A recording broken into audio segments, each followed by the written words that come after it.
Hi hello friends, ಹೇಗಿದ್ದೀರಾ friends? ಇವತ್ತು ನಾನು ಮಾಡ್ತಾ ಇರುವ ಕೇಕ್ ತುಂಬ ಈಸಿಯಾಗಿರೋದು. ನೀವು ಕೂಡ ಕೇಕ್ ಮಾಡಿ ಮಾಡಿ ಸೋತಿದ್ದೀರಾ? ನಿಮ್ಮ ಕೈಯಲ್ಲಿ ಕೂಡ ಕೇಕ್ ಸರಿಯಾಗಿ ಬರ್ತಾ ಇರಲಿಲ್ವಾ?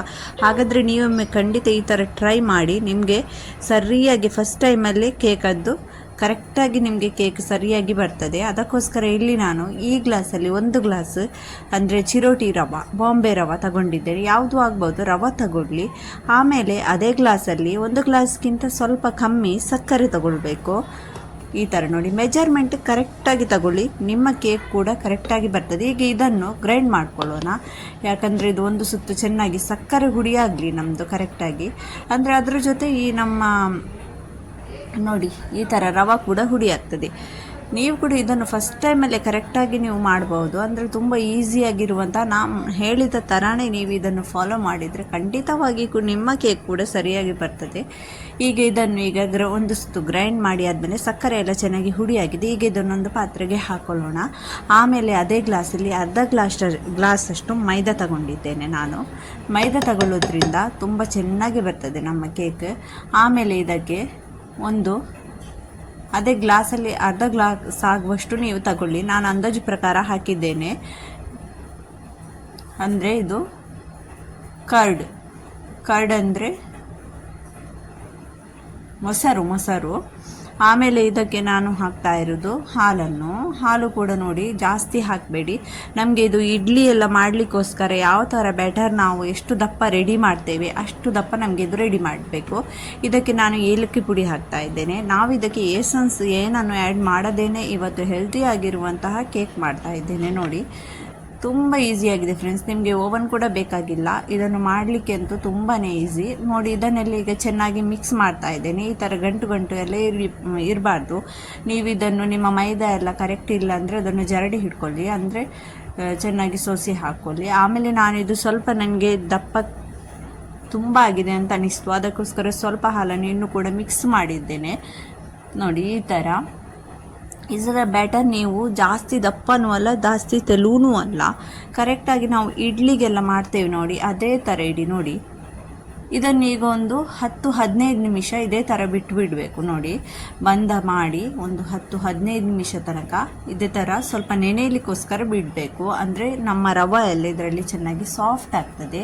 ಹೀಗೆ ಅದಕ್ಕೆ ನಾನು ಇದೇ ಗ್ಲಾಸಲ್ಲಿ ಒಂದು ಅರ್ಧ ಗ್ಲಾಸ್ಗಿಂತ ಸ್ವಲ್ಪ ಕಮ್ಮಿ ಆಯಿಲ್ ಹಾಕ್ತಾ ಇದ್ದೇನೆ. ಆಯಿಲ್ ಅಂದರೆ ನೀವು ತೆಂಗಿನ ಎಣ್ಣೆ ಎಲ್ಲ ಹಾಕಲಿಕ್ಕೆ ಹೋಗಬೇಡಿ. ನಮ್ಮ ಸನ್ಫ್ಲವರ್ ಈ ಥರ ನೀವು ಏನಾದರೂ ಪದಾರ್ಥಕ್ಕೆ ಎಲ್ಲ ಯೂಸ್ ಮಾಡುವಂತಹ ಎಣ್ಣೆಯನ್ನು ತಗೊಳ್ಳಿ. ತೆಂಗಿನ ಎಣ್ಣೆ ಪರಿಮಳ ಇರುವಂತಹ ಎಣ್ಣೆ ಬೇಡ. ಈಗ ಇದನ್ನು ಈ ಥರ ಚೆನ್ನಾಗಿ ಎಣ್ಣೆ ಹಾಕಿದ ಮೇಲೆ ಕೂಡ ಮಿಕ್ಸ್ ಮಾಡಿ ಇದನ್ನು ಸ್ವಲ್ಪ ಒಂದು 10-15 ನಿಮಿಷ ರೆಸ್ಟ್ಗೋಸ್ಕರ ಇಡೋಣ. ರೆಸ್ಟ್ಗೋಸ್ಕರ ಇಟ್ಟರೆ ಏನಾಗ್ತದೆ ಅಂದರೆ ನಮ್ಮ ಈ ರವೆ ಎಲ್ಲ ಚೆನ್ನಾಗಿ ಸಾಫ್ಟ್ ಆಗ್ತದೆ, ಕೇಕ್ ಇನ್ನೂ ತುಂಬ ಚೆನ್ನಾಗಿ ಬರ್ತದೆ. ನೀವು ಇದನ್ನು ಟ್ರೈ ಮಾಡ್ಬೋದು, ಏನು ಹೆದರಿಕೆ ಇಲ್ಲದೇ ಟ್ರೈ ಮಾಡ್ಬೋದು ಮೀನ್ಸ್ ಸರಿಯಾಗಿ ಕರೆಕ್ಟಾಗಿ ಬರ್ತದೆ. ಈಗ ನೋಡಿ 10 ನಿಮಿಷ ಆದಮೇಲೆ ನಾನು ಅದನ್ನೀಗ ಏನು ಮಾಡ್ತಾ ಇದ್ದೇನೆ ಅಂದರೆ ಈ ಸ್ಪೂನಲ್ಲಿ 1/4 ಸ್ಪೂನಷ್ಟು ಸೋಡದ ಪುಡಿ ಹಾಕಿದ್ದೇನೆ. ನಾವು ಇಡ್ಲಿಗೆಲ್ಲ ಹಾಕ್ತೇವಲ್ವ ಆ ಸೋಡದ ಪುಡಿ. ಆಮೇಲೆ ಇದಕ್ಕೆ ನಾನು ಬೇಕಿಂಗ್ ಸೋಡಾ ಅರ್ಧ ಸ್ಪೂನ್ ಹಾಕಿದ್ದೇನೆ. ನೋಡಿ ಜಾಸ್ತಿ ಹಾಕಬೇಡಿ ಸೋಡದ ಪುಡಿ ಎಲ್ಲ. ಅರ್ಧ ಟೀ ಸ್ಪೂನ್ಗೆ ಅರ್ಧವು ಪ್ಲಾಸ್ಟಿಕದು ಸಣ್ಣ ಐಸ್ ಕ್ರೀಮದು ಸ್ಪೂನ್ ಉಂಟಲ್ವ ಅದರಲ್ಲಿ ನಾನು ಹಾಕ್ತಾ ಇರೋದು. ಈ ಬೇಕಿಂಗ್ ಸೋಡಾ ಎಲ್ಲ ಹಾಕಿದ ಮೇಲೆ ತುಂಬ ಹೊತ್ತು ಹೊರಗಡೆ ಇಡಬಾರ್ದು. ಅದಕ್ಕೆ ಫಸ್ಟಿಗೆ ನಾವು ಮಿಕ್ಸ್ ಮಾಡಿ ಹಾಗೇ ಇಡಬೇಕು. ಆಮೇಲೆ 10-15 ನಿಮಿಷ ಆದಮೇಲೆ ನಮ್ಮ ರವೆ ಎಲ್ಲ ಚೆನ್ನಾಗಿ ನೆನೆದ ಮೇಲೆ ಇದನ್ನು ಹಾಕಿ ನಾವು ಫಟಾಫಟ್ ಅಂತ ಈ ಥರ ಆಯಿಲ್ ಹಾಕಿ. ನೋಡಿ ನಿಮ್ಮ ಹತ್ರ ಪೇಪರ್ ಇದ್ದರೆ ಅದು ಹಾಕ್ಬೋದು, ಬಟರ್ ಪೇಪರ್. ನನ್ನ ಹತ್ರ ಬಟರ್ ಪೇಪರ್ ಅವೈಲೇಬಲ್ ಇಲ್ಲ.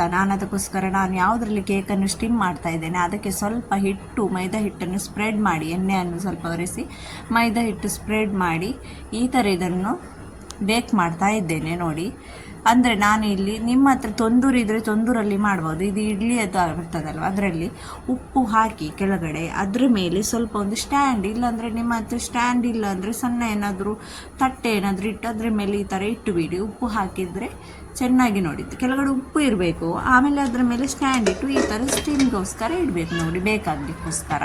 ಈಗ ಇದು ಬೇಕಾದಮೇಲೆ ನೋಡಿ ಎಷ್ಟು ಚೆನ್ನಾಗಿ ಬರ್ತದಂತೆ. ಇದರಲ್ಲಿ ಸ್ವಲ್ಪ ಬ್ಯಾಟರ್ ಉಳಿದಿತ್ತು, ಅದನ್ನು ನಾನು ಓವನಲ್ಲಿ ಇಡ್ತಾ ಇದ್ದೇನೆ. ನಮ್ಮ ಮನೆಯಲ್ಲಿ ಓವನ್ ಕೂಡ ಉಂಟು, ನಾನಾದರೆ ಇವತ್ತು ಓವನ್ ಯೂಸ್ ಮಾಡ್ತಾ ಇಲ್ಲ. ನನಗೆ ಅದು ಕರೆಕ್ಟ್ ಅಂತ ಅನಿಸ್ತದೆ ಓವನ್ ಇಲ್ಲದೆ ಮಾಡೋದು. ಈಗ ಸ್ವಲ್ಪನೇ ಇದ್ದದ್ದು ಅದನ್ನು ನಿಮ್ಮ ಜೊತೆ ನೋಡಿ ಇದು ನಾನು ಸ್ವಲ್ಪ ಉಳಿದದನ್ನು ಇದರಲ್ಲಿ ಹಾಕಿದ್ದೇನೆ. ಎಷ್ಟು ಸ್ಪಾಂಜಿಯಾಗಿ ಬಂದಿದೆ ನೋಡಿ. ಅದನ್ನು ನೋಡಿ, ಅದು ಎಷ್ಟು ಚೆಂದ ಬಂದಿದೆ ಅಂತ. ನಾವು ಆ ಥರ ಬೇಕ್ ಮಾಡಿದ್ದು ಇದಕ್ಕಿಂತಲೂ. ಈಗ ಇದು ಬೇಕಾಗಿದೆ ಅಂತ ನಾನು ಒಮ್ಮೆ ಚೆಕ್ ಮಾಡ್ತೇನೆ. ಈಗ ನೋಡಿ, ಇದು ಸ್ವಲ್ಪ ಮೇಲ್ಗಡೆ ಹಸಿ ಹಸಿ ಉಂಟು. ಇನ್ನೂ ಸ್ವಲ್ಪ ಒಂದು 5 ನಿಮಿಷ ಆಗಬೇಕು. ನನ್ನ ಮಕ್ಕಳಿಗೆಲ್ಲ ಜೋರು ಅವಸರ ಆಗ್ತಾ ಉಂಟು ಯಾವಾಗ ಕೇಕ್ ಆಗ್ತದಂತ. ಇದು ಈಗ ಬಿಸಿ ಇರುವಾಗಲೇ ಅವಳು ತೆಗಿಲಿಕ್ಕೋಸ್ಕರ ಅವಸರ ಮಾಡ್ತಾ ಇದ್ದಾರೆ. ಈಗ ನೋಡಿ, ಒಂದು 5 ನಿಮಿಷ ಬಿಟ್ಟಾದಮೇಲೆ ನಮ್ಮ ಕೇಕ್ ಅಂತೂ ಕರೆಕ್ಟಾಗಿ ಬೇಕಾಗಿದೆ ನೋಡಿ. ಕರೆಕ್ಟಾಗಿ ಬೇಕಾಗಿದೆ, ತುಂಬ ಚೆನ್ನಾಗಿ ಬಂದಿದೆ ನೋಡಿ. ಕರೆಕ್ಟಾಗಿ ಇದು ತಣ್ಣಗಾಗಬೇಕು. ತಣ್ಣಗಾದ್ಮೇಲೇ ನಾವು ಇದನ್ನು ಬೇರೆ ಪಾತ್ರೆಗೆ ಹಾಕಬೇಕು.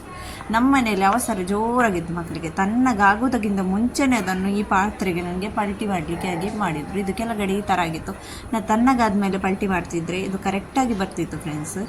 ಎಲ್ಲ ಕೇಕ್ ಅದು ಕರೆಕ್ಟ್ ಬಂದಿತ್ತು. ಮಾತ್ರ ಇದೊಂದು ಲಾಸ್ಟಿಗೆ ಮಿಸ್ಟೇಕ್ ಆಯಿತು. ಅಂದರೆ ತಣ್ಣಗಾಗೋದಕ್ಕಿಂತ ಮುಂಚೆ ಅವಸರ ಮಾಡಿ ನಾನು ಇದನ್ನು ಬೇರೆ ಪ್ಲೇಟಿಗೆ ಪಲ್ಟಿ ಮಾಡಿದೆ. ಅದಕ್ಕೋಸ್ಕರ ಸ್ವಲ್ಪ ಅದು ಏನಾಯಿತು, ಆಚೆ ಹುಡಿಯಾಗಿತ್ತು. ಅಷ್ಟು ಸಾಫ್ಟ್ ಆಗಿತ್ತು. ನಮ್ಮದಿದು ಕಪ್ ಕೇಕ್ ಎಲ್ಲ ಯಾವ ಥರ ಇರ್ತದೆ ಅದೇ ಥರ ಸ್ಪಾಂಜಿ ಆಗಿತ್ತು ಫ್ರೆಂಡ್ಸ್. ನೀವು ಕೂಡ ಇದನ್ನು ಖಂಡಿತ ಟ್ರೈ ಮಾಡಿ.